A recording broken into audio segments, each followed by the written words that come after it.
মাস্টারমশাই রিপন বাবু, আপনার খাওয়া হয়ে গেছে?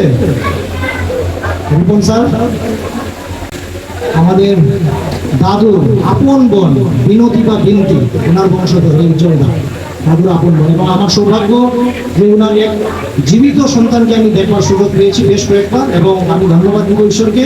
মহাবাবু ডক্টর হৃদয় বসুমা থেকেও আমি একবার মিলে গিয়েছিলাম দেখা করতে। যাই হোক, উনি কানে শুনতেন না, শক্তি ছিল না, শেষে এই অবস্থায় উনি মুদ্রাগত হয়েছেন। আমাদের দাদু দামচন্দ্রের আপন বোন বিনতির জীবিত একমাত্র 7 নম্বর সন্তান ওনাকে আমি দেখতে পেয়েছি। এবং দুজন বৌমা এখনো আছেন, একজন জুনাস মামা, ওনার মিসেস এখনো আছেন, তারপরে আরেকজন আছেন রিপন স্যার। আপনি আসুন একটু, রিপন স্যার আপনি একটু আসুন। আমাদের ইশাহাক দাদুর বংশধর, এটাকে উপনাম রটিয়া। এই যে 500 টাকার গল্পটা যে বললাম, টাকাটার পরিমাণটা বড় কথা নয়, প্রেমটা বড় কথা। এবং ইশাহাক দাদু আরেকটা উপকার উনি করেছিলেন, মানে যেহেতু আমাদের দামচন্দ্রের আপন পিসি, আমি সঠিক নামটা তো বললাম না, হ্যাঁ, ওনার যেহেতু ছেলে, উনি এক সময় একদা অকাল লেগেছিল বলে, এই যে করোনা যেরকম গেল, ওই সময় করোনার মতো নাকি বিশাল মহামারী হয়েছিল, চাষবাস করতে পারিনি সেই যুগে, সংখ্যাতে আমি বলতে পারলাম না। তো ওই অবস্থায় আমাদের দাদু রামচন্দ্র বসুমহাশয় এত অকাল, খাওয়া নেই বাড়িতে, এই যে ইশাহাক দাদু রটিয়া উপনাম, এক গাড়ি গরুর গাড়ি খাবার পাঠিয়েছে যে আমার ভাই না খেয়ে মরবে। এই কথাটা শুনেছিল দাদা কোনোদিন? এক গাড়ি গরুর গাড়ি খাবার, হ্যাঁ খাবার পাঠিয়ে। তো এরকম, হ্যাঁ হ্যাঁ। তো এখন এই যে উপকার, সত্যি এটা বলে শেষ করা যাবে। আজকে আপনাদের সাথে থেকে স্মরণ সভায় আসতে পেরেছি, এটা আমার নিজের খুব ভালো লাগছে। প্রথমে আমি জেঠিমাকে শ্রদ্ধা প্রণাম জানাই। আজকে উনি আমাদের মধ্যে নেই, কিন্তু ওনার যে স্মৃতি, ওনার কার্যকলাপ, ওনার পবিত্রতা, ওনার সেবা, স্যাক্রিফাইস, এটা আমরা কোনোদিনই ভুলতে পারবো না। আমিও ব্যক্তিগতভাবে জেঠিমা বংশধরের একজন আত্মীয় হিসাবে এই স্মৃতিটুকু আমি সারা জীবন হৃদয়ে প্রতিষ্ঠিত করে রাখবো। তো আমি যেটা বলতে চাই, তো আমি আমাদের বংশের ইতিহাস খুব একটা কিন্তু জানি না, তবে এই বিষয়টা আমি জানি। আমি একেবারে সততার সাথে বলছি, এই যে স্বর্গীয় রুবেন জেঠু, নির্মল জেঠু, এই জেঠিমা এবং আরো কিছু মানুষজন, হয়তো জনসন বাবু হবেন বা পরবর্তী সময় এরাও আমাদের এখানে যাতায়াত করতে হবে। বিশেষ করে রুবেন জেঠু, নির্মল জেঠু, ওনারা বছরে 2-3 বার করে অবশ্যই যেতেন। বাবা কাকুদের সাথে এত ঘনিষ্ঠতা আমাদের ঠাকুরদা মারা যাওয়ার পরে আমরা দেখেছি। আমি তখন ছোট ছিলাম, আমার বয়স এখন প্রায় 53-54। ছোট বলতে আমার বয়স তখন হয়তো 12-14 বছর হবে, 10 বছর হবে, 15 বছর হবে, এই বিষয়টা আমি দেখেছি। এবং আমাদের ওরা যখন কথাবার্তা বলতো, আলোচনা করতো, দেখা গেল বসে ওরা পরবর্তী সময়ে খাওয়া দাওয়া করতো, আমাদের ভালো লাগতো। এই স্মৃতিটা এখনো আমার জীবন্ত।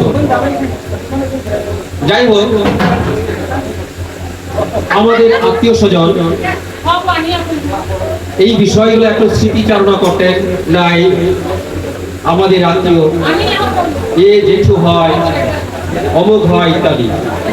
ছোট সময় রুবেন জেঠুর এখানে বিয়ে হয়েছিল, সেই বিয়েতেও আমরা এসেছি। তখন আমি হয়তো 5-6-এ পড়ি, এতটুকু জ্ঞান আমার হয়নি। যাই হোক, আজকে আমাদের যে এই বন্ধন, এই যে রূপটা ভাই সুদর্শনের মাধ্যমে আবার জাগরিত অলরেডি হয়েছে, এটা ব্যক্তিগতভাবে আমি অ্যাপ্রিসিয়েট করি। সুদর্শন ভাই আমাদের বাড়িতেও বেশ কয়েকবার উনি গেছেন, মাঝে মধ্যে অভার ফোনে কথাবার্তা হয়েই থাকে। এইটা জীবিত অবস্থায় থাকুক আমাদের প্রত্যেকের মাঝে। আর আগামী দিনে আমরা যাতে এরকম সম্পর্ক, এরকম আত্মীয়তা জিনিসটা বজায় রাখতে পারি। আজকে অনেকজনের সাথে দেখা সাক্ষাৎ হলো, ভালো লেগেছে। আমি এতটুকু জানতাম না, তবে যেটা জানতাম যে খুব আনাগোনা ছিল। এই যে রুবেন জেঠুদের যে যাওয়া, নির্মল জেঠুদের, এই যে জেঠিমা, স্বর্গীয় জেঠিমা, ওনাদের আনাগোনা হৃদয়ের মধ্যে এখনো জীবন্ত। আর এই জেঠু কিন্তু মাঝে মধ্যে যেতেন, ওনার বেশ ওনার সাথে যে কোনো জায়গায় গেলে পরে আলোচনা হয়। যাই হোক, এই যে স্মৃতি, এই স্মৃতিটা বেঁচে থাকুক। আর আপনারা এখানে এসেছেন সবাই, আজকে কষ্ট করে প্রত্যেকজনকে আমি আপনাদের সাথে, এই পরিবারের সাথে থেকে ধন্যবাদ জানাতে চাই। আর একটা জেঠিমার ব্যাপারে আমার খুব বেশি করে ভালো লাগলো, এই বিষয়টা কিন্তু আমি জেঠু, স্বর্গীয় জেঠু, বাবা, কাকুদের মুখ থেকেও শুনেছি। আর আমার যে ঠাকুরদা, অনেকদিন হয়েছে উনি মারা গেছেন, আমি সেই সময়টা এতটুকু আর বলতে পারবো না। তবে যাওয়া আসার ব্যাপারটা কিন্তু আমার হৃদয়ের স্মৃতিতে এখনো জীবন্ত। জেঠিমার যে বিষয়টা আমার খুব ভালো লেগেছে, যে ওনার যে সেবার যে মানসিকতা, আজকে কিন্তু এই যে সেবার মানসিকতা, ন্যাচারাল বিষয়টা কিন্তু আস্তে আস্তে কিন্তু নষ্ট হয়ে যাচ্ছে।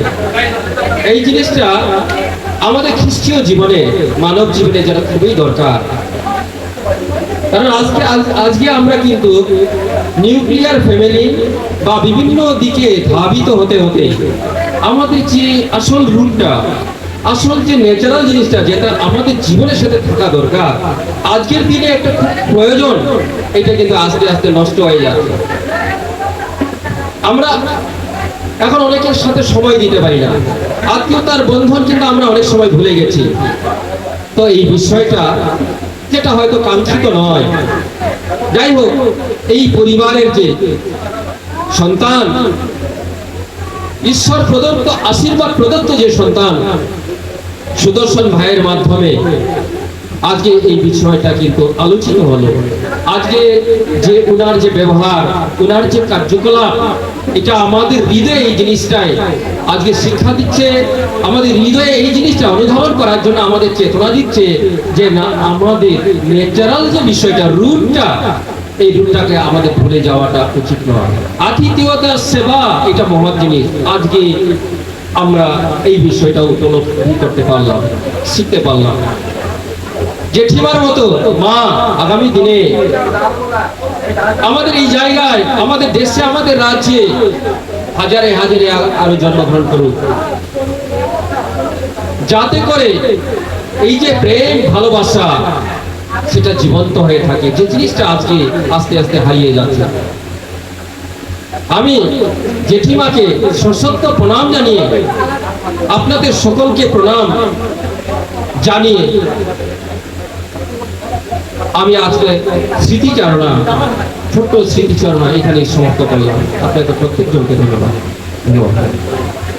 ধন্যবাদ আপনাকে স্যার।